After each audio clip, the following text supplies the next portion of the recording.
Most industrial machines fail the same way, quietly, for weeks, until the day they don't start at all. A bearing wears down, vibration patterns shift by a fraction most people would never notice, and by the time anyone hears a strange noise, the machine is already broken and the line is down. What if a coin-sized sensor could catch that shift months early, without a battery, without a Wi-Fi bill, and without flooding the cloud with raw data it doesn't need? Unplanned downtime is one of the most expensive problems in manufacturing. A single stalled production line can cost far more per hour than the machine itself is worth, and the failure is rarely sudden. It's preceded by weeks of subtle vibration drift that nobody is watching closely enough to catch. The usual fix is scheduled maintenance: replace bearings and belts on a calendar, whether they need it or not, or send a technician around with a handheld vibration meter every few weeks. The first wastes good parts. The second only catches a fault on the day someone happens to check it, which is usually too late or, just as often, needlessly early. The project is a wireless sensor node you clip onto a motor housing or bearing block. It reads vibration continuously, runs the anomaly check right there on the chip, and only wakes its radio when it actually detects a problem. That one design choice, deciding on the device instead of shipping raw data to the cloud for someone else to decide, is what lets it run for years on a coin cell topped up by the machine's own vibration, and it's the difference between a sensor and a genuinely deployable system. Every 30 minutes the node wakes from deep sleep and reads 3-axis acceleration off an MPU 6050 over I2C. This is the same kind of struct M pointer code you'd write for any embedded sensor driver. Initialize the bus, initialize the sensor, and pull raw readings into memory before anything gets processed. Here's what that raw stream looks like across a few samples. Most readings sit in a tight, boring band. That's the machine running normally, and it should stay boring for months. Then one reading spikes hard on every axis at once. To a human staring at a graph, that's obvious. To a battery-powered sensor with no display and no operator watching it, that spike has to be caught by code, in real time, using almost no power. A simple baseline is the vector magnitude of all 3 axes, compared against a running threshold learned from that specific machine's own normal vibration. Every machine has a slightly different resting signature, so the threshold has to calibrate itself rather than use one fixed number for every installation. It's cheap enough to run every wake cycle on a microcontroller with no floating point unit to spare. That threshold check is the starting point, but the real thesis contribution is swapping it for a tiny on-device machine learning model, a TensorFlow Lite micro network trained on labeled vibration signatures for specific fault types: bearing wear, imbalance, misalignment. The model runs entirely in the microcontroller's own memory, with no cloud round trip, and instead of just saying something's wrong, it tells you what kind of wrong, which is what actually lets a technician show up with the right replacement part on the first visit. Training that model is itself a real piece of thesis methodology, not an afterthought.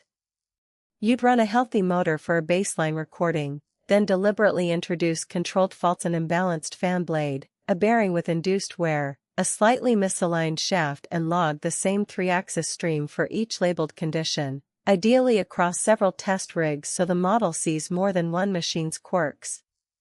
Slice each recording into short windows, extract basic features like RMS and dominant frequency through a lightweight FFT, and that labeled dataset is what trains the compact neural network. The full-size model is trained on a laptop like any other machine learning project, then quantized and converted down to a few dozen kilobytes so it actually fits in the microcontroller's flash and runs inference in milliseconds. Power is what makes this a thesis-worthy system instead of just another sensor demo. Between wake cycles, the microcontroller drops into deep sleep, drawing microamps instead of milliamps. A small piezoelectric harvester bonded to the same housing converts the machine's own vibration into a trickle of charge that tops up a supercapacitor, so the very thing you're monitoring is what keeps the sensor alive, and there's no maintenance visit just to swap a battery.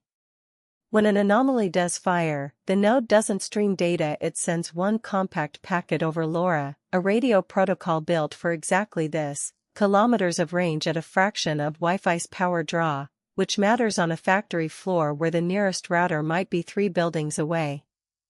A single gateway node, plugged into mains power near the shop floor, listens continuously and forwards every alert it hears over Wi-Fi to a small dashboard, a live map of every sensor, its last seen battery estimate, and a timestamped log of every fault ever raised.